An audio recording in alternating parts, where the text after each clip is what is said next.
right.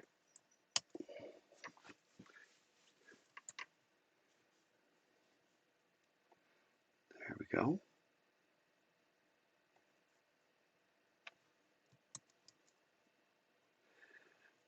Let me see. Man, we're almost out of January. That's crazy, right? A little crazy? Feels crazy to me. Okay, I'm just dropping the link in the class schedule like I always do. So they're always there. So you don't even need, I don't, I haven't actually done management of a playlist on YouTube so far. And part of the reason, frankly, is that the class schedule on Canvas is a playlist. You know what I mean? That's literally lined up to the topics of the day, and pretty convenient as far as that. I always find the playlists on YouTube to be a little clunky from an interface perspective. Is that just me? I find a lot of actually the interface to YouTube to be a little bit clunky, frankly. Okay, let's rock and roll. Welcome everybody. By the way, I just want to say a few things that I think we've tried to do this semester. I think I think that you folks are probably breaking a record for most Module 1 homeworks and exams in the first 2 weeks of the semester. So really, congrats. Awesome, awesome, awesome. Just to reiterate, we really want you to be successful. We're not gonna cheat to make that happen. You got to do your thing, but we really are trying at every turn to be, to set it up and to facilitate it and help you be successful. So I think by way of housekeeping, it feels like the DMQ is working pretty well. And Walter, if you want to weigh in on that as well, I've talked to a few of you, half a dozen, I don't know, or so. I'm sure Zach and Walter have, but it feels like that's working pretty well. Is that Walter, confirm or deny, or anybody else? Yeah, it's definitely working pretty well. The only thing I would say, I'm not sure if everyone realizes it or not. I know if you throw something in there and haven't heard a response for a little while, like I have no problem if you like throw an at me, so I actually get a notification. And if I'm there, I can hop on, and if not, I can at least get back to you and say, hey, I can talk in a couple hours or tomorrow or something. Yeah. Well, and the other part of that too is sometimes, if one of us, if you throw the at, right, and that's just a Discord thing, right? You just go at name, and it'll direct a message to one of us. Um, if you hit one of us up and we see it, but maybe we're like can't deal with it right then, right? We're in a meeting or doing something or whatever, date night, pick something. We can always like throw a ping back, to me, Zach, Walter, and I have kind of a group chat, and we can throw back at each other and just say, hey, can one of you hit the DM right now? And if you're like, I'm good, it's okay, throw it in there, wait, and that's fine. If you throw all of your eggs in one basket, like I just really love Walter, understandable. I really love Zach, understandable. Chuck, and you know what I mean. But then you're limited by only the availability of only that person, whereas the DMQ is more general. But we do have to cycle through and kind of regularly check it, unless we can figure out better ways to set up alerts like on that channel specifically, which we got to look at, Walter. But anyway, I think for those of you in the class, students, is that working so far? Any kind of upside, downside?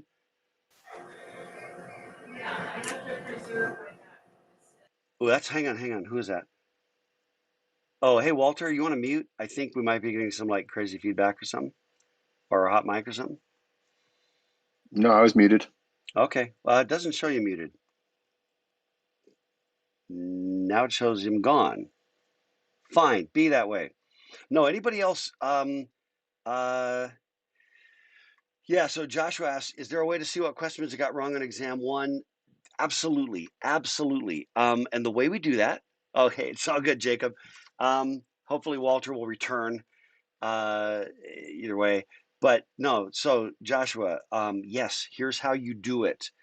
You just, speaking of the DM queue, just drop a note in the DM queue and just, again, short notes. You don't need to explain the whole issue, just enough to kind of like, maybe we can look at it and just go, ooh, that's going to take a while. I don't have time right now, as opposed to like I have a really quick policy question, or so that we know like okay, I got 5 minutes, I can jump on right now, because we try to be available at odd hours, right, at strange times. That's the flex. um, but we are sometimes just hitting it because we see it and we'll grab it. But what you do, Joshua and everybody else, is just drop a thing in the DM queue that just says something like, hey, I'd like to see how I did on exam one, or I'd like to go over exam one, or I'd like to go over exam two, or I'd like feedback on my homework, or whatever. Helps us to calibrate a little bit, and that's it. That's it, Josh. So, and then we'll just roll in and grab that DMU and walk through it. You know, um, because you can retake the exam over and over and over again. We tend not to publish the exams. There's actually a sort of an empirical pedagogical principle behind that, but it has to do. It's the same reason that if you work in a software organization, there's a philosophy that says you don't publish the full system test suite or specification to the developers, because if you just code to the tests, you know what I mean. If you code directly to the tests, um, you need to code to what you believe to be the functional spec. Meaning, from a academic perspective, put it another way, um, you need to learn the material as I've presented it, and then the test samples that, but it's not the sum total of what I want you to get out of this. It's not possible to thoroughly test everything I want you to get out of this. So, that's why we don't just publish it. Um, you know, but we're really happy to just walk through it with you. Best is honestly voice or video. We're going to just say, yeah, let's walk through it. Okay, yeah, number one, ooh, let me tell you about that. Or, you know what I mean? It's really easy to have that voice call on Discord and be able to walk through it. Does that, Josh, that work? Does that kind of make sense? And everybody else, that's any other up or down experiences on this? Is up or down? This is my I don't know what that is. Utah Sign Language for up or down, about the DMQ. I mean, and by the way, and if there's bad experiences, you got to let me know. Otherwise, we can't tune it. You know what I mean? I'm always tweaking and changing. Oh, thank you, Texas. Um, that's really cute. Okay, here's something we have not talked about that we need to talk about.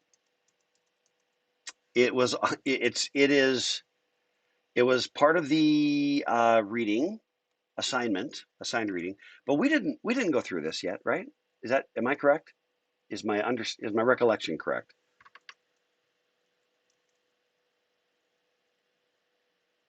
Come on, don't leave me hanging. Don't leave me hanging. Okay, thank you, Matthew. Recollection correct. So, well, I want to talk a little bit more about this, okay, and explain just a couple quick things relating to the story, which I think most of you have read. Take this fish and look at it. I stumbled across it sometime, I don't even know, probably in my 20s is my guess. And it's one of those stories that really impacted me and stuck with me. And so now, being ancient, it still sticks with me. And now that I can, you know, give you stuff to ponder and, change your life with, I want to do it. And in fact, I bumped into a former student last year, just random, at a restaurant. And he was like, I literally had this guy at BYU like 15 years earlier. And he's like, do you still make your students read the fish story? You know, I'm like, yeah, as a matter of fact, I do. And he's like, that story kind of changed my life. Really changed the way I thought about a lot of things. Which is like that just, you can blame that guy, right, for feeding this thing. These are the players: Samuel Scudder, young grad student; Professor Luis Agassiz, legendary Harvard ichthyologist. Um, and this is the story written by Scudder. Now, time frame is, I don't know, mid 1800s, right? Scudder was born in 1837, so he would have been 23 in 1860. So that's our time frame. There's no like rate my professors, at that point in time. And I want to hit a couple of highlights, but what I really want to do, I think this is generically applicable, but I also think that it is particularly applicable in the field of computer science. Okay. Because the field of computer science, think about this for just a second. Um, nobody is, I'm going to make an absolute statement that is, as all absolute statements, as most absolute statements are, not 100% true all the time, right? There are almost always some exception, even to really, strong sort of universal truths, right? Or apparent universal truths. But the thing about computer science, I think more than other fields, is that it is not what you know as much as it is the ability to learn what you don't know, to manage your ignorance, because the field of computer science, the ignorance never slows down. Okay? You're just dumber some of you are like, I'm finally learning it all. I'll learn it all. I'll get my degree. I'll have my computer science, I will be a computer scientist and I will know all the things and the great mysteries. Truth is, you'll know a lot of mysteries, right? That are foundational. But what it really does is lays that foundation that permits you to figure crap out for the rest of your life. Okay? This is the truism. Nobody's going to pay you money to do a thing that somebody has done before. Okay? Again, it's not 100% true. It's generally true, right? Because if something exists, I'll go buy it. I'll go use that, you know? Now there are exceptions, but right? You realize that when you're working on your first paid, some of you have already been there. Some of you haven't yet. But when you're doing your first paid software development gig, uh, you got to realize that literally nobody has ever done what you're doing right in this moment, and that is exactly the opposite of pretty much the entire educational system, really, right? If you think about it, which involves professors who already know what they want you to know. They know the well-known questions. They know the well-known answers. They're going to give you both. You're going to cram them together in your head. Then the professor is going to give you the well-known question, and your job will be to regurgitate the well-known answer, and we call this learning.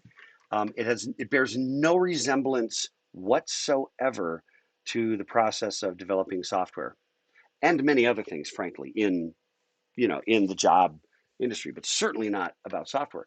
But what about projects? Certainly, no, even projects. You go to that compiler class, that's an exercise for you to learn and have certain experiences. Does the world need another dumb compiler written by an undergrad at UVU? No. Do you need the experience of doing it? Yes, I think you do. Um, but in academia, I give you the spec for a program that 1,000 students before you have also written. Okay, what in industry even remotely resembles that? Oh yeah, and the spec comes from your professor's website or Canvas. And the specification is already disambiguated. So it's clear. Remember disambiguation, right? Specifications, customer requirements are notoriously ambiguous and have to be disambiguated as a part of the software engineering process, right? So you live in this world in which you look on the, hang on a second. Yeah, exactly. Yet another node library, right? Um, you live in a world right now as students in which customer requirements, which by the way, almost don't exist in nature, have to be created and fabricated with the greatest of pain, and then are always wrong immediately after having done so. But no, you live in a world in which you go to Canvas, you pull down an assignment, but which is really a customer requirement specification. You then build to that complete, it's detailed, it's disambiguated, it is clear, right? And if it's not, you're really pissed. And also depending on the professor, some professors act like that's the real world. And if you wrangle the ambiguity in a wrong way, then they punish you. And that's a big part of the problem. Let's let's make that really, really clear. That is not helping, right?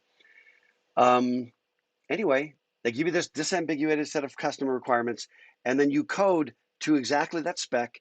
You pass the test cases that the TA is going to give you or, apply to it. And then having passed it off, you get your grade and then you discard it. There is nothing in professional software development that remotely looks anything like that. That was a very extreme statement. So therefore, it's probably going to cave just a little bit on some of the edges. You may be able to find an exception. For the most part, you know, like Linux is a good exception, right? Linus had one goal, which was basically to replace Unix with perfectly compatible functionality with his own code base so that he could open source it. So that customer requirement was like, build a replacement for Unix, you know. And same with Richard Stallman and the GNU Software Foundation, which provided all of the utilities around it, and Linus provided the kernel, and that became sort of conventionally what became known either as the GNU distribution or Linux. That's an exception. It's a very rare exception. It's very important, very big, and very cool, but rare.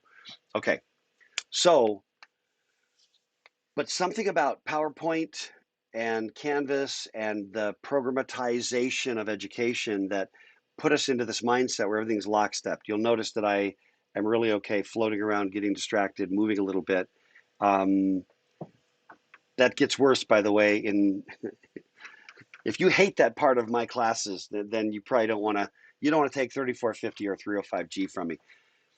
Okay, so let's hit this thing. You know my big screen's over here, so I'm going to take my eyes off of you for just a second.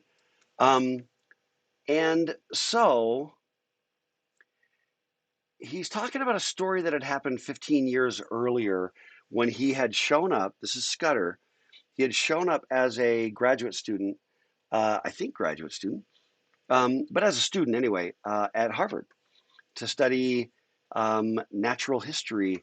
And he met Professor Agassiz, who was an ichthyologist. Scudder wanted to be an entomologist, which is somebody who studies insects. I don't have an interest in either of these two fields, but there they are. Glad people do, right? And they're zoologists basically, right? Which, by the way, is what I wanted to be when I was 11 years old. Uh, Dead serious. I wanted to be a zoologist. Isn't that weird? Now I think it's like, eh.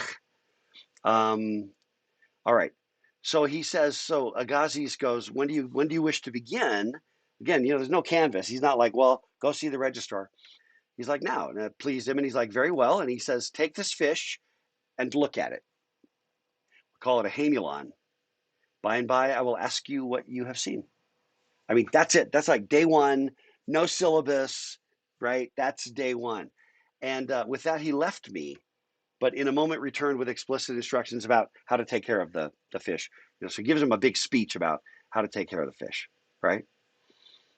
And all of this is about the whole process, you know, about learning how to, you know, uh, take care of the fish and how a little bit of instruction about the basics of like, you don't want to destroy the specimens, right? And he says, I tried to be, basically he tries to be respectful, the smell, the alcohol, right? And he goes, still, where am I? I'm right. I hope that resolution's okay. Um, you can read that, okay. He says, still I was conscious of a passing feeling of disappointment, for gazing at a fish did not commit itself to an ardent entomologist. Right? That was the whole instruction. Now, check it out. This is critical, by the way. Um, uh, some of you, some of the answers, by the way, to this question on the exam, it is an exam, which is just like, what does the fish story have to do with anything? That's really the question, right? What's the right answer? Anything intelligent that demonstrates that you read the story and that you have something intelligent, right? And the answer can't be fishing is like computers. Okay, that was creative. Style points. You know who you are. But and gutsy, gutsy, bold, so wrong, and yet so gutsy. There is a level of respect. I have to admit that. No points, but respect. Style points, no actual points. Um, Another one that doesn't fly is it's really important when we encounter new problems that we look at them real hard. If we keep looking at them, stuff will get better. That's 0 points. Okay? That is an extrapolation of the title of the story. Okay? There's meat in here. Express some of that meat. That's it. Okay. Check out this statement. And I'm really curious if you want to like drop comments, or interrupt with a voice comment, it's all good. He says, in 10 minutes, I had seen all that could be seen in that fish and started in search of the professor, who had, however, left the museum. Very, very. I've wondered since, if Agassiz was like deliberate about the like, I got to get out of here because he's going to come looking for me in 10 minutes. I need to get out of the museum. Okay. Now, here's my question. And please, please participate so I don't feel like I'm alone just talking to myself or talking to, I got Hubert and he's a good listener, but it's just not, you know what I mean? It's just not doing it. Is it true statement? Scudder says, in 10 minutes, I had seen all that could be seen in that fish. Right? It is, thank you, Gabe. It is false. Thank you, Dwight Schrute. Right? One can see everything that can be seen in a fish in 10 minutes. False. Right? It is patently false. It is obviously false. But this really smart guy, Scudder, who is at Harvard, is like 10 minutes I'd seen everything I could be seen. I went in search of the professor. Okay. Now, here's the thing. Now, what he experienced there was, so why? Why does he even think that? Why does he think it? You know? Have any of you ever said this or heard somebody do this, make this kind of a statement? Because this is another statement that is like patently false.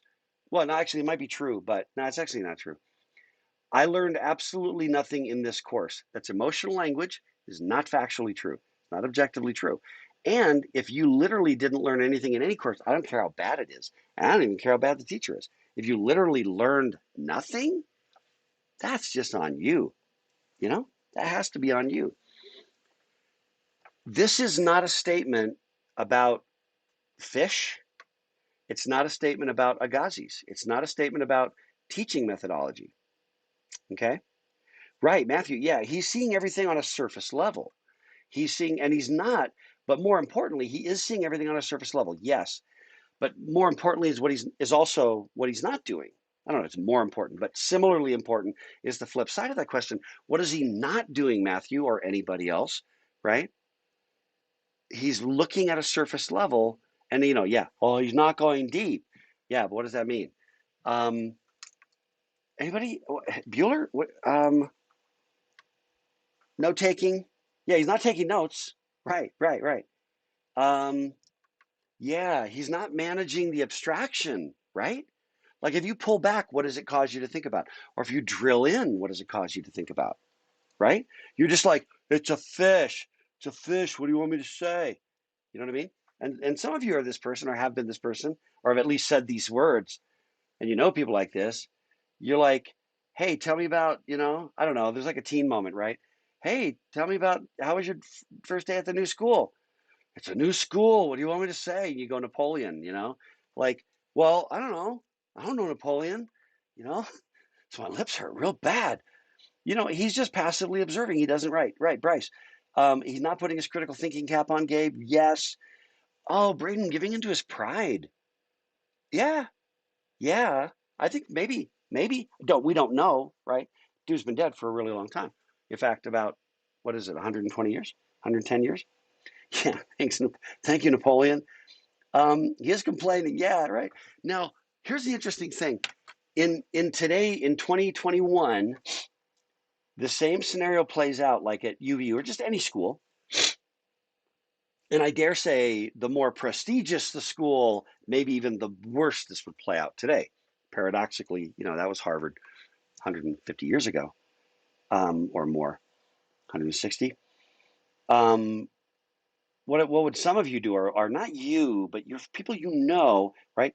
You'd like, maybe you'd be like, let's just bull crap, and then you'd be on Instagram or you'd be on Facebook just going, oh, so I just got the worst class ever. Teacher doesn't want to teach anything. Uh, you know what I mean? Whatever. Or you'd be storming down the hall to Neil Harrison's office, to complain, whatever. And can I just be really clear about something? There really are situations in which complaining to Neil Harrison is a really great thing to do. And you know what I mean? When there's a real thing, there are real things. So I'm not saying everybody's a whiner if you complain about anything. Not what I'm saying. I'm saying that in 21, we have a greater tendency, any of us, to feel a little bit pissy about it, about what's going down. So he says, when I returned after lingering over some of the odd animals, stored in the upper apartment, my specimen was dry all over. So he's like, oh, okay, I did the one stupid thing. I let the fish dry out. Okay, but what was he doing? I returned after lingering over some of the odd animals. What's he doing? He's surfing his Instagram. He's on Facebook. He's watching YouTube videos, right? He's, do we got a hot mic? Yeah, we do. Who's got the hot mic? Drake. Yeah, thanks, man. Um, yeah, right. He does not want to go back. He's like, um, yeah, he's not doing what he came to do. But it's like, you know what I mean? You don't want to do a thing. So you like get on your phone and you're like flip, whatever. You're doing whatever you do when you don't want to do anything and you just want to pop chewing gum into your head and do nothing, in fact. But for him, it was wandering around looking at stuff. So he's like, okay. He resuscitates the fish and he says, this little excitement over, nothing was to be done but to return to a steadfast gaze at my mute companion. Uh, you feel the pain here, right? Half an hour passed, an hour, another hour. Okay? That's 2.5 after the first 10 minutes plus looking around, 3 hours ish into the gig. The fish began to look loathsome. I turned it over and around, looked it in the face. I mean, he's at least trying now. He's like, flip it around, He's really poking it, ghastly. From behind, beneath, above, sideways, 3/4 view, ghastly. I was in despair. You've all been there, right? In some class or another, right? Where for whatever reason, it just like sucks your soul out. You're like, oh. For me, that would have been physics. Okay. At an early hour, I concluded that lunch was necessary. Okay. So we're before noon. We're earlier than noon. So with infinite relief, the fish was carefully replaced in the jar. For an hour, I was free. Okay. Nice. Yeah. Thanks, Bryce. We're scarred by physics, bros, right there. You know, as I like to say, yeah. When I was an undergrad, I was like beat up on the school ground by physics, and I'm a little scarred ever since. And there's a lot of truth to that. Um, Electromagnetics. I love that class so much that I took it twice because I loved it so much. Okay, so he goes out to lunch. Okay, memo to Scudder: don't go out to lunch when you don't know how long the professor is going to be. He goes out for like an hour. He comes back. I learned that Professor Agassiz had been at the museum, but had gone and would not return for several hours. I just love it. Okay, my fellow students were too busy to be disturbed by continued conversation. What's that? Right? That's chatting up your buddy. That's jumping on Discord and chatting up your friends. Yo, hey, what's up? You know, And like that's what that is. Like I tried to talk to people, but they weren't having it.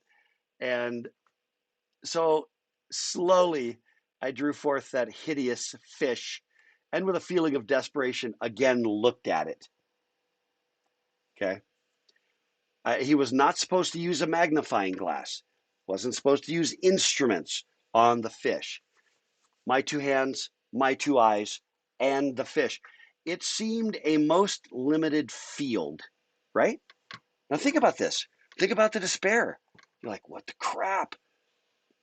I pushed this is actually my favorite part. I pushed my finger down its throat to feel how sharp the teeth were, right? This is like, oh, you're desperate. It's been like 4 hours. I, um, I began to count the scales in the different rows until I was convinced that that was nonsense. At last, a happy thought struck me. Now, in 3450, we talk about what I call shiny objects.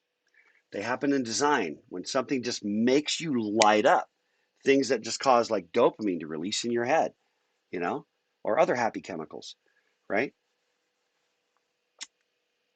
The shiny objects. And this is the core principle. And if you really are interested in this, just go to YouTube and just check out my 3450 lecture videos from this semester. Just, scroll around till you find me talking about shiny objects, which was like yesterday. Um, he says, at last, a happy thought struck me. Why was the thought happy? He doesn't yet know what's going to pop out of this thing. Okay. Principle of shiny objects. This is a Dr. K principle. The principle of shiny objects is that your brain recognizes the pattern before you're conscious of it. Okay. It's why you just like things or love things and you don't even know why. You can't figure out what it is about it that makes you just love it and similarly hate it, right? Or really be bugged by it. Um, you don't know consciously. You can figure that out. And that's actually the key to design, which is what 3450 is all about. But the fact that the thought was happy meant that his brain connected the dots, solved the puzzle, and happiness chemicals were flowing. When he thought about it, he's like, I could draw it. And your brain just goes, yeah, yeah, yeah, do that. Get a pencil and a paper. So he says, I would draw the fish. And check it out. Check out this sentence. And now, with surprise, I began to discover new features. He had been staring at this damn fish for like 4 frickin' hours. Nothing to show for it but little tiny scrapes on his finger and bad smell, right? And all of a sudden, he began to discover new features. What happened? There was no input. The professor did not give him any reading assignments. You know what I mean? He didn't like go to the text. He didn't go to Stack Overflow and see if anybody else had solved this problem already so you could lift their code. He didn't go to Google and search for what the crap about the fish. You know what I mean? He didn't do anything except pick up a pencil and start drawing it. What changed? First of all, where was the change in the whole system? The university, the lab, the materials, the professor, the student, right? Where was the change is question number one. And question number two is what was the change? Go. Ready, Bueller, go. Yeah, man. So it's okay, Gabe. You're gonna be okay with physics. You're gonna make it. Some people kill it, but not me. Um, Might have been relief to do something different. Sure, I'll buy that. Bryce said the student, the mode of learning. Uh, Absolutely. I mean, right? There's no other change anywhere other than inside the student, right? Has to be something inside Scudder's head and nowhere else that caused him to suddenly be productive when he wasn't, right? Are you tracking? Um, he was finally committed and ready to learn. Yes, absolutely. Matthew, the student, decided to change his way of thinking. Yes, or he stumbled on to a changed way of thinking, right? Whether he realized he was doing it. Yeah, the student changed, right? But one of the things that happens is he was tapping into alternate cognitive functions. It turns out that if you're forced to learn something, asked to learn something, whatever, forced, chained, to the oars and told to row. If you're forced to learn something like school stuff, um, number one, the attitude you bring to it is absolutely just paramount, right? You cannot learn while you are angry, frustrated, and exasperated. You cannot learn because your brain's otherwise engaged in some fight or flight or some freeze. Your brain is otherwise engaged. Okay. Um, so that's part of it. Okay. The other thing that's a true principle is that, Eddie, did you have something to say or was that just a momentary hot mic? I'll go with hot mic. The other thing is it turns out that the things you do with a system, a thing that you're asked to learn, impact the way you learn it, right? Like if I give you 1,000 lines of code and say, you're going to maintain this code, just take a couple days and get familiar with it. So you just read the code over and over and over again, you're doomed. Okay? It's never going to work. You'll get something. What you need to do is like refactor the code, specify the code, document the code, comment the code, graph the control flow of the code, uh, document the data structures in the code. You know what I mean? Prepare PowerPoint slides to teach somebody else about the code, right? When you pivot the thing, when you pivot the motivation or the purpose, it activates different parts of your brain. And just staring at something is the worst possible way to learn something. And yet, Professor Agassiz told him, take this fish and look at it. But he didn't say, just stare at it and don't think too hard. He just kept coming back, back to him, right? He was giving Scudder an opportunity to have a personal revelation about learning and about his own brain. And Scudder had to figure this out, you know.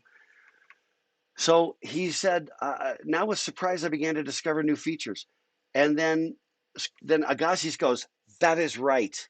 A pencil is one of the best of ice. And then he praises him for proper care of the fish. Scudder's like, you know. And then he goes, then the professor goes, well, what is it like? And then he says he listened attentively to my brief rehearsal, of the structure of the parts. And he's like, he didn't even know what they were at this point, right? Um, and then he kind of walks through some of those parts, and he says, when I finished, he waited as if expecting more. He's like, and then with an air of disappointment, you have not looked very carefully. He continued more earnestly. You haven't even seen one of the most conspicuous features of the animal, which is plainly before your eyes as the fish itself. Look again. Look again. Now you're going to the dean, right? And he left me to my misery. I was piqued. I was mortified. Still more of that. Because he was like, oh, yeah, whew, I did it. I can get on to whatever, right? I can get on. I got the assignment done. Never have to touch that again. He goes, still more of that wretched fish. But back to attitude, as some of you mentioned. But now I set myself to my task with a will. Now he's shifted. He's now leaning forward in the skis. He's now active. He's no longer being like, kind of beaten by the fish. He's now kind of in charge and he's taking it to the fish. You know what I mean? He's now leaning forward and he's the one kind of managing the agenda. Scudder's now managing the agenda, not the fish and not the professor, right? It's a little bit of kind of like the extra mile syndrome, a little bit. Syndrome principle, the extra mile syndrome. Disciples who loved too much. Okay. So he set himself to a task with a will and discovered one new thing after another. And this is the part that warms my little professor heart. It makes my heart grow, multiple sizes larger that day. Discovered one new thing after another until I saw how just the professor's criticism has been. Again, he has been taught nothing by the professor. In fact, He's been given an opportunity, but he hasn't been taught. Nobody spoon-fed him anything. I saw how just the professor's criticism had been.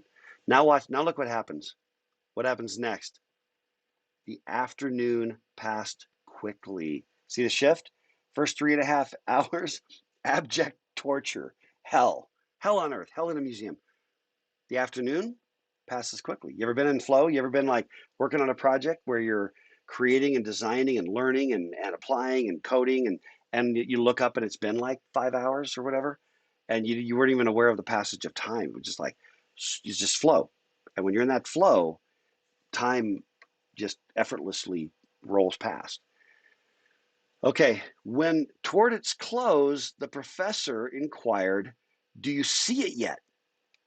Do you see it?" Now, isn't that also an amazing question, right? Because some of your friends, not you, some of your friends would be like, "I don't know. Why don't you tell me what it is? Then I'll know whether I see it." No, that the Professor Agassiz had a confidence in Scudder that Scudder was going to have a transformation in his head and that Scudder would know when he had found it and that he would know when he hadn't. That's I think that's a lot of courage on the part of the professor. I don't think Agassiz is just copping out. I really don't. And maybe I'm professor bias here. You know what I mean? I'm biased to side with the old guy. Um, Scudder goes, "Nope, no. I'm certain I do not. I know what I don't know." That's the Orders of Ignorance. Read that article if you haven't already. "I am certain I do not. But I see how little I saw before." That is the path of enlightenment as it comes to managing ignorance. I know now what I didn't know. And therefore, I also know now what I don't know. I know that there are things I don't know, and I'm creating a framework myself in my head from which to learn, explore, and navigate space. Okay? Professor goes, "That's next best. I won't hear you now. Put away your fish and go home." Put away your fish. Perhaps you will be ready with a better answer in the morning. I'll examine you before you look at the fish. See what he did? He's like, "Go home, and when you get back, before you do anything else with the specimen, I'm just going to ask you." Right? And he explains okay, great. I was going to have to go home and spend the night. What is that? It looks like Dunning-Kruger off the top of my head. Is that Dunning-Kruger, Trent? It looks like it. It looks like it. Which, by the way, I read a study about. I read a summary of a study about Dunning-Kruger that suggested it might have been an artifact in the data, noise in the data. But I still think there are elements of truth to it, so still useful. As somebody once said, all theories are flawed, some are useful. And I think the same is true of government, religion, anything else, right? There's always flaws, but some are useful. Okay, so he's like, "I got to spend all night long thinking about the stupid freaking fish," and then first thing in the morning, I'm gonna cough something up. It's like, I'm gonna flunk out of my first day. I'm gonna flunk out, and then he's like, "Cordial greeting from the professor was reassuring.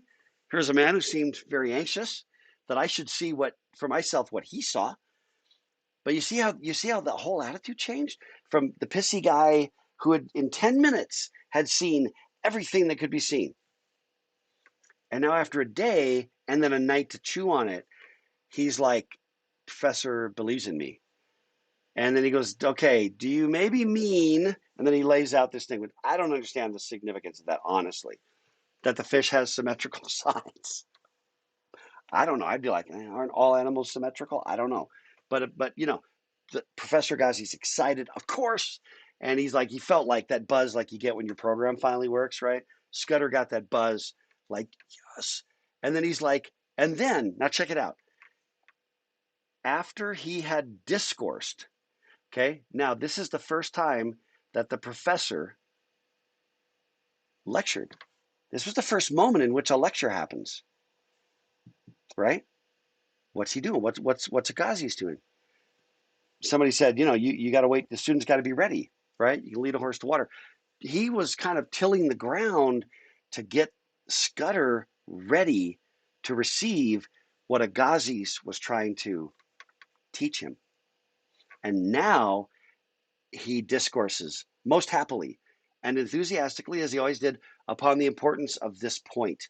The student is ready, and now Agassiz dumps his knowledge, because if he had done it on day one, it would have just like spilled all over been like a little test tube, and Scudder would just Agassiz would have poured his beaker into a test tube, would just pour it all over, and Scudder wouldn't have gotten anything out of it. A day later, Scudder's got a receptacle the size of a beaker, and Agassiz pours a beaker's worth in. Okay. Now Scudder goes, okay, what do I do next? Like, imagine the relief. Yes. Now what do I do? And then Agassiz goes, oh, look at your fish, he said, and left me to my own devices. Okay. Now Agassiz, instead of leaving the museum for half a day, pops back in an hour, and he heard my new catalog. And he's like, that's good. That is good, but that is not all. Go on. Like, keep going. Okay. For 3 long days, he placed that fish before my eyes, forbidding me to look at anything else or to use any artificial aid. Look. And then he says it was the best entomological lesson I ever had in the study of insects, right? And he said a lesson whose influence is extended to the details of every subsequent study, right? A legacy the professor had left to me, as he has left it to so many others, right? Of inestimable value, which we could not buy, with which we cannot part. It was truly life-changing, right? But understand that everything that changed was inside Scudder. He became accountable for his own education. He stopped looking to be spoon-fed, and he became the driver in his own educational process. Okay? And then he says, the 4th day, he gets a new fish from the same group. And that was placed beside the first one. And, and then he says, then until the entire family of fish. And I don't know how long that takes. A while. Anyway. 8 months. 8 months. And then he's like, it was almost with reluctance that I left these friends. That's a complete transformation. But that was all inside Scudder. And Agassiz had enough courage, maybe enough chutzpah, enough tenacity, enough temerity, to push it, to force the issue. Okay, so that's the fish story. So what's the answer to the exam question? What does that have to do with anything, right? Well, again, if it looks like you read the first 3 lines of the story and the title and then just made a bunch of crap up, that's not the punchline of the story. There's deeper punchline going on, okay? And we've talked about it. You've read it already. Temerity is a real word, yes. Right? And we talked about it here, but noodle on that, noodle on those things, right? All I want you to do on that question is evoke some real depth from the things we've talked about how that really applies to your education and your career. And you understand that a year from now, even in the curriculum, like in 3450, the book we have and the things we do with patterns is all in Java. Good cross section of the students in that class have never ever programmed in Java. Am I going to give them a tutorial on Java? Any guesses? This is a 300 level class, 3rd year class. No, I'm not going to. They've all had object-oriented programming, C++. Some of them do C#. Some of them have had Java, right? Look, you're going to be a software professional, and you've already had programming and object-oriented stuff and this and this. You've learned some languages. You've learned some skills. Java, go. Jump on. Go do a little tutorial. Do it yourself.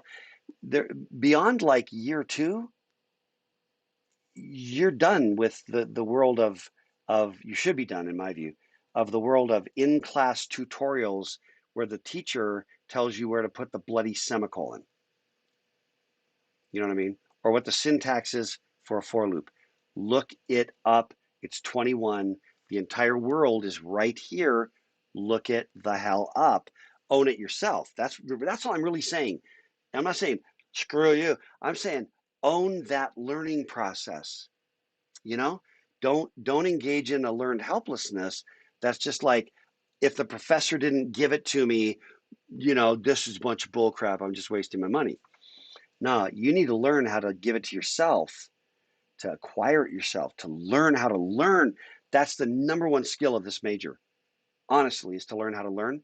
And you're never going to have anybody teach you anything for the most part, of a like you got in 1400, pretty much for the rest of your career once you graduate.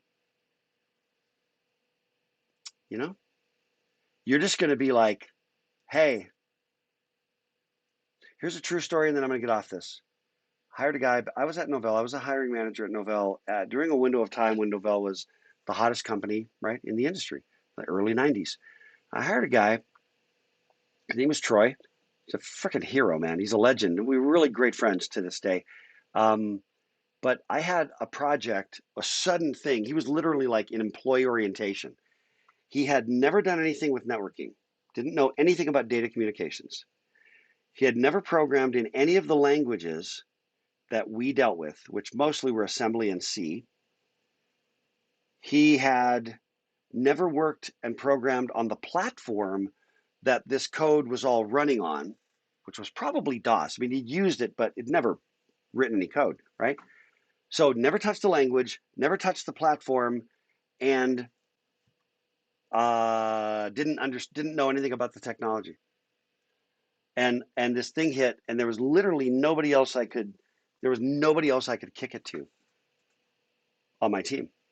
And I knew he was a good engineer, and I actually pulled him out of orientation. And I'm like, Troy, man, I hate to do this to you, but um, here's what I got to do, and get you back into orientation as soon as I can. But we need you like right now, okay? And he goes, cool. Like he didn't even have a computer set up, And so I think it was 72 hours later, Troy had done the thing. Now, Troy's smart, but he's not any smarter than any of you. You're smart, you're capable. Um, he was plenty smart, but that wasn't his superpower. You know, I don't think Troy was, you know, the smartest engineer I ever worked with, but he was just so loaded with a willingness to not whine about it and then just get after it and figure it out and then just kind of do it. And he saved our bacon, huge bacon save, right? With like nothing. Just, you know what I mean? He was managing his own moment of education there. That's heroic to me. And when you figure out that you can figure things out, right? You'll reach a point where you do less of, and Zach's not on, I don't think, but I had an experience with Zach. He reminded me of it actually last semester. I think Zach has a conflict this block, but Zach brought this up last semester because a student had asked a question that was within the power of that student to you know to acquire the answer without asking. That is a critical. I mean, we're not trying to duck work. I swear to you, Walter and Zach and I are not trying to duck work because we're lazy or we're selfish. Um, I mean, we're lazy and we're selfish, but that's not why we're doing it. No, but Zach told me about, and I went back and actually looked at it from when he was a student in the class, where Zach had said, something like, I'm probably getting the story wrong, but it was something like, "Hey, would this code work?" You know, and and I think I responded and I said, "I don't know. Why don't you drop it in the simulator and find out, and then ping me back and let me know the answer." Now, was I just being like a doof? I don't think so. I was really trying to say, I honestly don't know. Looking at it, I got to drop it in the simulator myself. I don't remember all that stuff. And then he was like, "Oh, I see how it's going to be." Right? You get the idea. Um, it's an ownership for your own. cognitive process. Okay, that's what it is a responsibility and accountability. That you're the owner of your learning experience and you're in the driver's seat. Okay, on your education, and everything else is an assistance to you. When you pivot in that way, your entire educational experience will transform if you haven't already. Okay, and Kevin Hart agrees with you. Actually, Cody, you can teach yourself calculus. You can, right? Why not? What's the problem? Are there no books? Are there no resources? I think there are. 21? Oh yeah. Oh yeah. In fact, challenge, Cody. Teach yourself calculus before you have to take it. I swear to you. I swear. As Hubert is my witness. Count a canopy or buy a book. I'm not mocking you, Cody. I'm dead serious. I'm dead serious. Go study. You'll go learn calculus, right? Oh man, the highest math offered in my high school in the '70s was trig. Literally, that was the max out level. Um, Hey, Professor. yeah, yeah. Wait. Yes, student.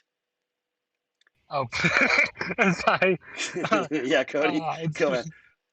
I'm not uh, gonna. I'm not gonna uh, let it slide, man. No, talk to me. uh, Dr. K. Yes, yes, that's yes.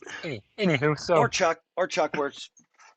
Chuck. Anyway, yeah. Go. Okay, so for a quick fun comment, the highest math offered in my high school was college algebra. No.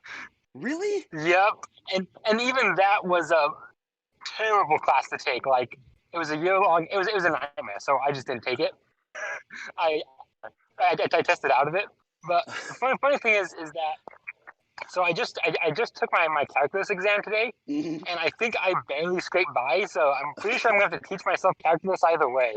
Oh man, I do know this that when I got back to And so college after 5 years, I took a trig class and then rolled into calc because I was like, you know what I mean? I was like 16 the last time I touched trig, right? yeah, So, oh no, man, that's crazy. We'll talk more. We'll talk offline. That's insane. In the teens, in the decade of the teens, this is a thing. Okay, we'll talk later. We'll talk later. Yeah. All right. All right. Okay. Yeah, that's the philosophical rant. Is everybody good? I know we burned some time on that. I hashtag sorry not sorry. I just this is like to me this is like filling, loading up a bunch of nitrous oxide, cartridges, nitrous cartridge, CO2 cartridges. You know what I mean? Getting them all ready so you can like punch the afterburners. And I really do believe it if you take that seriously and it affects you, that you know what I mean? It kind of raises the vector. Speaking of calculus, you know what I mean? It impacts the vector of the whole semester and your entire career. That's why I want to beat that into you right now. That's why I want to just like, pound that in, even though it's like, transistors. Can we please do transistors? Yeah, Trent, man, I'm with you. I feel you, man. Yeah, yeah, yeah, yeah. Fortunately, you have so many more resources, right?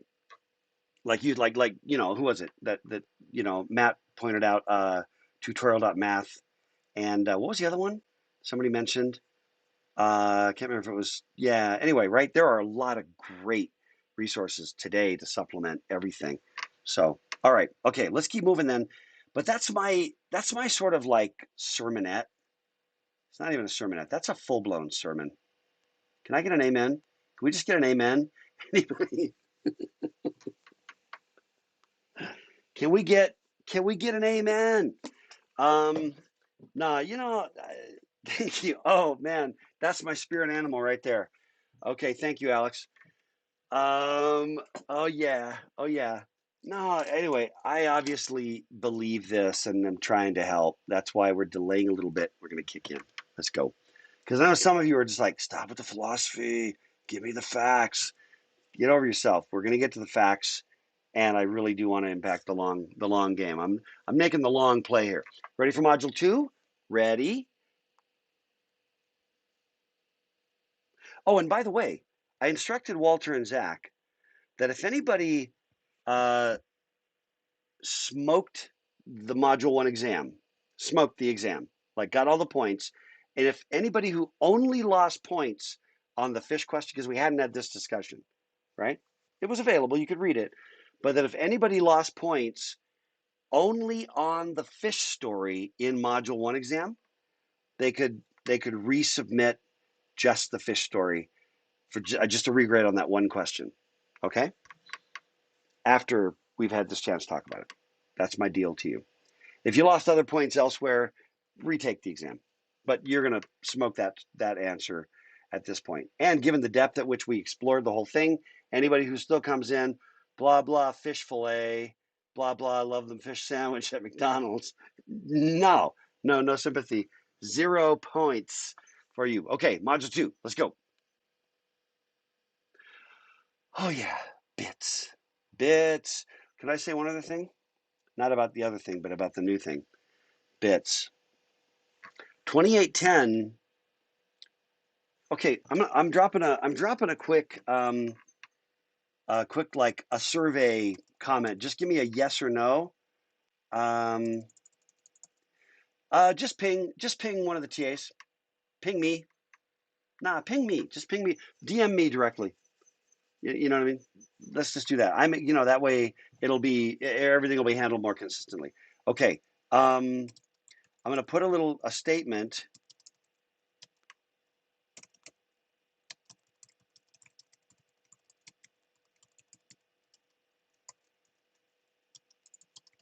Okay.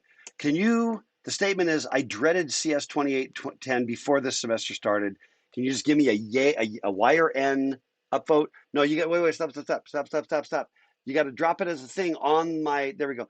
Delete those in the text. You put the N or the Y on. Thank you. Yeah, get rid of your things. It's an up down vote on the statement I made. This is a Discord thing. Sorry, I took a couple things for granted, or as some of you grew up saying, for granite, which is not true. But yeah, Walter, Jake, Emily, delete those and drop it into my And I don't know what does Q mean. I don't know. Yeah. Anyway, yeah, I don't know what Q means. So stop at the Q. Yes or no, unless Q has a meaning that somebody wants to reveal. Okay. Here's the thing. Some people, when they're in that, okay, 24 said no, 8 said, 7 said yes. Yeah, and you can also, by the way, in Discord, you can edit prior comments and you can delete prior comments. You can manage that whole stream, okay? It's not like it's a text where it's gone and you can't get it back. Sometimes when we face classes that we dread or that we have some fear. So I'm really speaking to the 7 out of 30 of you, which is about probably 15. It's about 25% of the registered in the class. Sometimes what we do is we're like, well, it's going to be hard, but I'll get through it, and then at least I don't have to ever have to touch it again. I'll be like done with it. Whoo! Kind of like physics, like I want to just say, I want to burst your bubble on that, and I want to just say the material that we talk about in 2810, not all of it, some of it, like how's the transistor work, you're not going to care, but a lot of it, and especially this whole module 2, is absolutely foundational to the entire field of computer science. Okay, and so much of this course, somebody was telling me yesterday, day before, last week, can't remember, somebody further along that had this class. I really don't remember who it was, but somebody that had the class for me in the past who was like, and they're like in senior level classes now, and they're like, I really kind of went in feeling like, get through this thing. I know it's going to be hard, whatever. And he's like, it's shown up in like every class basically, and the more stable and grounded I was in this material, the better. So just want to say it's not going away, okay? The fundamental ideas are not going away. For example, ones and zeros. Ready? You're ready for this? You're like, there was already, I know, a pool going on about whether I was going to get to any other slides today. And I'd like to just point out that I did. Ones and zeros could be anything. Fundamental idea, okay? Fundamental idea. Hang on.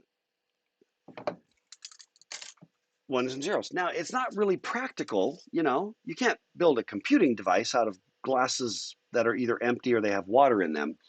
But I do want to kind of just reiterate that the concept, the principle is absolutely the same, all right? There's some, remember discrete versus analog? Okay, let's talk about discretization. Again, shall we, friends? Now, it's so, okay, here's a trick question, and you got to answer me, okay? Um, is the amount of water in each of these pictures, these three, okay, right? Number one, number two, and number four, is the amount of water in those three glasses the same? And there's two ways to answer that question. And this one over here, number three and number five, is the amount of water in those two glasses, right? Okay, Matthew, why yes? That's the trick question, right? Yeah, it does depend on how you look at it, right? But also, okay, it turns out numbers one, two, and four are all basically repeats of the exact same graphic file. Thank you, Gabe. Yeah, it's the same image. It's the exact same image. So I know that yes, glasses one, two, and four are exactly the same because they're literally just, you know, they're representing an object, the same object three times. So yes, they're the same. But if that were not the case, and these were actual pictures of different glasses of water, right, that we were super careful about, would they be the same? And the answer is literally no. Could be yes, Braden, but it would be literally statistically basically impossible. You know what I mean? It would be essentially impossible, right? And Alex says, yes, it doesn't matter. Correct. Because I look at it, and as long as it's near the top, I call it a one. And if it's either right, if it's near the bottom, I call it a zero. Maybe that third one, there was water, and then you poured it out, then you like set it back down, and there's that little drop. You know what I mean? It kind of gathers in tiny little till it evaporates, right? And real water, you know, is actually gonna be evaporating. So even if you had the exact, in fact, no, back to can it be the same? No, it can't, because if you put two glasses side by side, and in an instant you knew somehow with your godlike powers that there was exactly the same number of moles of water, or whatever, I think that's the term, um, the evaporation, the air is not the same above those two glasses. The evaporation will be different. Temperature won't be the same. The air won't be the same. Humidity won't be the same precisely in the spaces immediately above the two glasses. Therefore, evaporation will proceed differently. Not perceptible. You won't be able to perceive it with the naked eye, or even with the best instruments, but in fact that would be the case, right? So, but again, that's that continuous thing, right? That's analog. That's the continuous. How much water is in this glass? I don't know. It's changing literally continuously. There's no instant in time in which that didn't change from the next instant, from the previous instant, right? We don't care, because if it's near the top, we're going to call it a one. If it's near the bottom, we're going to call it a zero. That, my friends, is discretization. We have taken something analog, continuous, and we have made it discrete. Those are ones, those are zeros. Bah, done. And if it dropped quite a bit, we'd maybe probably still call it a one, And if there was just a little bit of water in the bottom, we'd still call it a zero. Okay? All right. Okay, right? But that's the idea. But what about electronic? We got to do electronics, right? Water in glasses not going to help us, right? We can't do it. We got to do, it's got to be electronic, something we can, we got to build something out of stuff, got to run on batteries, it's got to be electrical. I mean, you can do mechanical things, but you can't put that in your pocket. Set it on your desktop. What do you do with voltage and no voltage? well, sorry. What do you do with an electronic system? You can think about voltage and no voltage. We talked very briefly about it, right? Early on. Okay, what about that? What about that? Now, let me ask you this. Same question, and we don't really need to belabor it, right? We don't really need to belabor it. How, we're okay to say that the light bulb on the right is on and the light bulb on the left is off, right? And we can string them together. Number 1 and number 3 are on, 2, 4, and 5 are off, right? Now, how much is there any voltage flowing through the ones that are off? Is there any current, is what I mean, flowing through 0, those guys? At any given instant, it's possible that there is, right? For example, the instant you flick the light off, right? The energy, you ever notice if you really do this, burn your eyeballs out, like I know I did as a child, get a light bulb, not a fluorescent bulb, but what do we call those? Incandescent? No, what do we call them? With the filament, whatever that is. Stare at the filament until you've wandered around the rest of your day with the image of a filament in your eyeball, right? Burn that into your retina real good. Stare at it, get real in there, okay? And then hit the light. Now you're blinded, so you're not going to be able to see anything at that moment. But if you film it, you're going to see it go poof, and the filament is going to, it's hot, it's going to cool. You're going to see it just takes a while. Any system has a certain amount of capacitance, energy is stored, electricity is stored, and it has to dissipate. So again, it's the same idea. Is there any, right? Right. So Matthew said, maybe a tiny amount, not enough to matter. Exactly. Okay. So the real answer is back to whoever said it earlier. I don't care. I don't care. Right. And I don't even know about tungsten. Right. I also don't care about tungsten, apparently. I've heard that word before. But I don't care, because when I look at it, it is in reality a continuous system. I discretize it with my eyeballs and my brain. You know what I mean? And I just decide if I see light, is this desk light on? Yeah. Is that light on? Yeah. Is it daylight outside? Yeah. I'm discretizing on, you know. I've got these lights over there in the corner in the back, off. I don't care. It's good enough. And I discretize it. I lose information, but I acquire utility. Continuous versus discrete. Okay? And out of discrete components, we can build the digital systems. Okay? We're officially out of time. I want to end on this slide right here. This is just a study that somebody did it's really current. It's from November of just last year, 2 months ago. But somebody did just they measured voltage on some power line in a home, 110 volts, right? And you can see the average is black, the minimums are yellow, normal, min, maximum, whatever. It's a little cloudy, but it's a little munged, right? But understand that the spec says 110 volts. Devices need to receive that 110 volts to function properly. Plug-in devices, whatever it happens to be, right? And a lot of these devices, when you actually, what have I got that might fit this bill? A lot of devices, looking at my now old, yeah, interestingly, in the back of my little Bose, these are now different. This is a classic Bose SoundLink. But the little plug actually says 17 to 20 volts is what it'll take, as an adapter coming in, right? And if I plug that straight in, put 110 volts in there, I'd fry the heck out of it. Okay, point just being is that regular electronic systems, they utilize, you got to have some minimum, and you can't have it be too big or you burn everything out, right?